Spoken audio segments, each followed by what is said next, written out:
Assalamualaikum warahmatullahi wabarakatuh. Salam sejahtera bagi kita semua.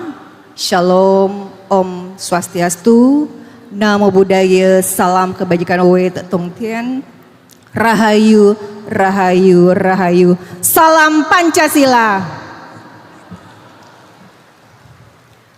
Yang kami hormati Ketua Pondok Pesantren Al-Zaitun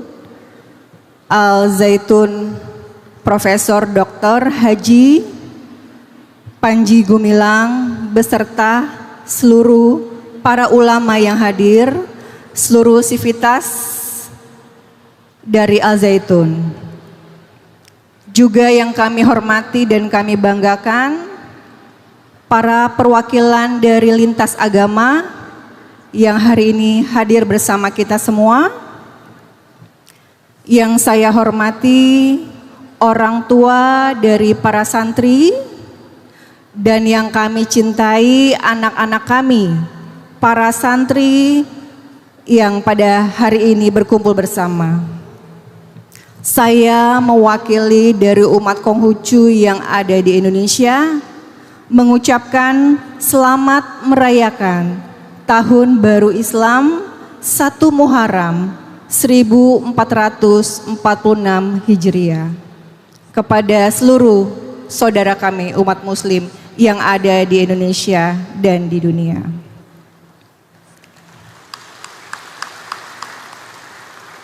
Dari awal kita mendengarkan yang berdiri di podium ini bapak-bapak ya, ibu-ibu ya. Sekarang saya mewakili ibu-ibu ya di sini ya berbicara. Izin ya ibu ya. Iya, puji dan rasa syukur kami panjatkan berkat kasih karunia dari Tuhan, dari Allah Subhanahu wa taala. Kita semua diberikan kesehatan, kebahagiaan. Kita berkumpul di suatu tempat yang luar biasa ini. Saya dari kecil dari SD itu selalu berkunjung ke masjid. Tetapi hari ini saya diberikan kesempatan bisa berbicara di masjid yang sangat indah ini. Ini luar biasa sekali bagi saya. Terima kasih.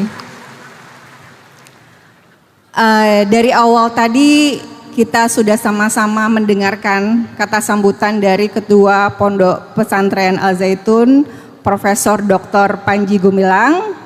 Ketika saya mendengar kata-kata beliau yang kita dengar bersama-sama melalui videonya, saya melihat suatu kesamaan pemikiran antara Bapak Panji Gumilang dengan Nabi kami, yaitu Nabi Kongce atau Nabi Konghucu, atau di barat menyebut beliau bernama Konfusius. Saya merasakan pemikiran beliau, visi dan misi tentang bagaimana bisa merubah dunia lebih baik dari pendidikan. Jadi saya merasakan saya berada di tempat yang sangat luar biasa. Kita di sini berkesempatan mendapatkan suatu amanah yang besar dari sini. Jadi saya juga mengatakan bahwa Pak Panji Gumilang ini dengan Nabi Kongce ini sepemikiran. Untuk itu kita benar-benar harus sama-sama berjuang, sama-sama bergerak. Nabi Agung Kongce, Nabi kami ya, 2575 tahun yang lalu, Nabi Kongce merupakan seorang guru besar, guru agung sepanjang masa. Beliau bukan hanya seorang pejabat, seorang bangsawan, seorang perdana menteri dan juga menteri kehakiman pada masa zaman dahulu, tetapi beliau merupakan seorang guru agung, sebab beliaulah satu-satunya guru yang mengatakan bahwa pendidikan itu untuk semua. Karena pada zaman dahulu pendidikan itu hanya untuk bagi para bangsawan dan orang-orang yang terpandang. Nah, bahwa Nabi Kongce lah yang pertama kali mendirikan sekolah, di mana sekolah itu adalah diberikan oleh seluruh orang tanpa memandang status sosial. Nah, artinya Pak Panji Gumilang itu sepemikiran dengan Nabi Agung Kongce. Jadi sangat tepat sekali untuk kita mensupport beliau pada saat ini. Apapun saat ini keadaan yang dirasakan Karena di dalam agama Konghucu dikatakan seseorang yang akan besar itu akan dipayahkan dulu uratnya, akan disusahkan dulu sehingga nanti dia akan mampu menerima sesuatu yang besar di dalam kehidupannya. Jadi kita sama-sama berdoa untuk beliau. Bapak Ibu yang kami hormati, yang dicintai oleh Tuhan Allah Subhanahu wa taala, di hari yang indah ini, tahun baru Islam 1 Muharram 1446 Hijrah ini merupakan hari yang bersejarah bagi seluruh umat Islam. Dan kami di sini dari lintas agama bisa berbicara di depan Bapak Ibu semua yang merasakan ini. Ini saya rasa hanya satu-satunya yang ada di Indonesia dan juga di Masjid Al-Zaitun. Ini adalah toleransi yang sangat besar. Ini yang diharapkan oleh Tuhan ya, dari pencipta kita, dan ini yang diharapkan oleh para pemimpin-pemimpin kita, para nenek moyang dan juga para leluhur, para founders kita ya, Bapak Soekarno menyatakan bahwa hal seperti ini, dan ini sudah dilaksanakan. Jadi luar biasa pondok pesantren ini. Saya jadinya cinta dan sayang dengan pondok pesantren ini. Terima kasih. Tema yang diusung pada kegiatan Satu Syuro pada hari ini yaitu kebangkitan dari dalam menuju Indonesia gemilang. Nah, di dalam ajaran agama Konghucu, untuk mencapai dunia yang damai itu kita harus membereskan dulu, harus mampu mengatur dulu suatu negara. Untuk mengatur suatu negara, kita harus mampu dulu mengurusi rumah tangga. Nah, untuk mengurusi rumah tangga, kita harus mampu membina diri dulu. Sesuai dengan tema yang diusung bahwa kebangkitan dari dalam menuju Indonesia maju, artinya untuk mencapai Indonesia yang maju, gemilang dan besar, itu harus diawali dari diri kita sendiri. Nah, terima kasih. Di dalam diri kita sendiri itu, di dalam ajaran kami, itu juga ada caranya, ada tahapannya. Yang pertama, kita harus meneliti hakikat tiap perkara. Jadi di dalam kehidupan ini ada sesuatu hal, kita tidak boleh mentah-mentah menerima, tetapi kita harus melihat ujung dan pangkal suatu masalah. Sehingga kita itu akan memiliki pengetahuan yang cukup. Dengan pengetahuan yang cukup, kita baru bisa mengimani tekad. Dengan tekad yang kuat, kita baru dapat meluruskan hati. Nah, dengan hati yang lurus ini kita bisa mampu membina diri sehingga kita bisa mengurusin keluarga, bisa mengatur negara dan bisa menciptakan damai di dunia. Jadi tema yang diusung hari ini sangat tepat sekali, dengan kebangkitan dari dalam diri menuju Indonesia yang gemilang. Sebenarnya saya hari ini pengen sekali bertemu dengan Profesor Haji Pak Panji Gumilang ya, tetapi beliau mungkin berhalangan, tetapi tidak apa-apa ya. Dengan doa-doa yang kita panjatkan, beliau senantiasa sehat, senantiasa gagasan-gagasan ini akan terus bergema dan berkembang. Jadi tema ini yang digagas oleh panitia ini juga sesuai dengan yang diarahkan oleh Presiden Jokowi, yaitu revolusi mental ya. Ini juga pas sekali yang digaung-gaungkan bahwa dari dalam diri dulu kita berupaya dulu, baru kita bisa mewujudkan sesuatu yang lebih besar.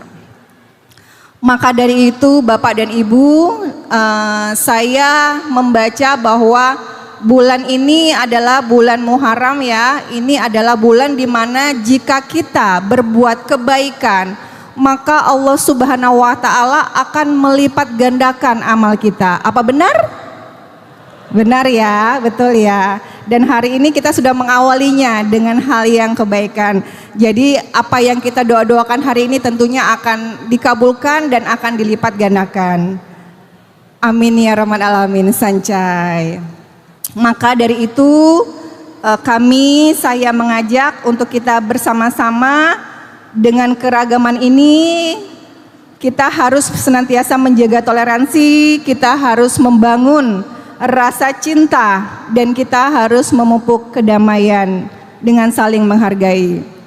Kita tahu bagaimana Indonesia yang begitu kaya, kita punya ribuan pulau, kita punya sumber daya alam yang ada, kita punya suku, bangsa, agama, kita punya makanan, kita punya rempah-rempah yang luar biasa. Itu merupakan kekayaan yang luar biasa, sehingga sangat banyak negara-negara lain sejak dulu sangat iri dengan bangsa Indonesia, dan mereka juga berupaya untuk menjajah, mereka berupaya mengambil kekayaan kita. Nah, untuk itulah kita di sini berkumpul bersama. Kita harus menjaga keanekaragaman, kita harus menjaga apa yang sudah diberikan Tuhan kepada kita. Keberagaman ini merupakan kekayaan yang kita miliki. Karena itulah kita harus jaga agar jangan sampai itu rusak, agar jangan sampai toleransi itu terpecah-pecah, agar jangan sampai kita diadu domba oleh orang lain, sehingga Indonesia nanti akan diambil. Kita tidak akan mau kan anak cucu generasi kita nanti kehilangan Indonesia begitu kaya. Bapak dan Ibu semuanya, kita harus berupaya dari diri kita sendiri. Kita harus mampu memberitahu kepada anak kita, keluarga kita, komunitas kita, bahwa Indonesia ini sangat besar, sangat indah. Surga lah kalau saya bilang Indonesia ini ya. Karena di dalam lagu aja kita, batang yang kita tanam itu tumbuh subur ya. Artinya bahwa Indonesia ini dirahmati oleh Tuhan. Sehingga kita harus jaga ini semua. Jangan sampai kita mengalami yang terjadi di luaran sana, bagaimana peperangan yang terjadi menghancurkan negara tersebut. Kita kasihan dengan anak kita. Tentunya kita semua di sini tidak mau mengalami hal seperti itu. Nah, karena itu kita harus senantiasa menjaga toleransi, kita menjaga seperti yang dilakukan oleh Al Zaitun ini. Saya sudah diingatkan dengan waktunya. Padahal saya masih semangat di sini. Oke, sedikit lagi. Jadi Nabi Agung Kongce mengatakan 2500 tahun yang lalu bahwa di 4 penjuru lautan kita semua bersaudara, dan Pondok Pesantren Al Zaitun sudah melaksanakannya. Nah, di dalam ajaran kami juga mengatakan bahwa bila berlainan jalan suci jangan berdebat. Ya, jadi kita di sini kita satu visi pemikiran tentang toleransi dan kita harus menjalankannya. Saya di akhir pidato saya ini ingin memberikan pesan. Saya kemarin dari jam 2 berangkat dari Jakarta Barat sampai di sini jam 8 ya. Jadi saya merasakan ternyata di Indramayu ini ada suatu surga yang begitu indah ya. Tetapi kenapa ya? Kenapa jalan aksesnya menuju ke sini semalam itu banyak jalan yang berlobang. Jadi saya berharap bapak-bapak yang ada di sini, pemerintah daerah dan pemerintah pusat, ini adalah sumber tempat anak-anak para pemimpin-pemimpin Indonesia, mungkin juga pemimpin dunia hadir dari sini yang membawakan amanah dan toleransi.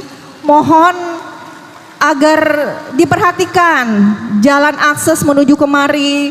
Saya pikir ini kalau kita semua mengupayakan, Indonesia mengupayakan, Al Zaitun ini akan jadi tempat di dunia ini akan jadi tempat pendidikan toleransi yang terbesar di dunia, sehingga nanti dari seluruh dunia akan belajar kemari, dari dunia-dunia lain pun akan melihat kemari dan belajar di sini. Jadi mohon kepada para pemimpin yang ada di sini ya, kita sama-sama mengupayakan gagasan indah ini agar nanti dari sinilah Indonesia akan menjadi negara yang gemilang dan maju. Terima kasih atas kesempatan yang diberikan. Mohon maaf sekiranya ada kata-kata yang kurang berkenan. Akhir kata saya akhiri dengan wabillahi taufik wal hidayah. Wassalamualaikum warahmatullahi wabarakatuh. Salam sejahtera bagi kita semua. Om Santi Santi Om, Namo Buddhaya, salam kebajikan, rahayu, rahayu, rahayu. Salam Pancasila, merdeka. Terima kasih.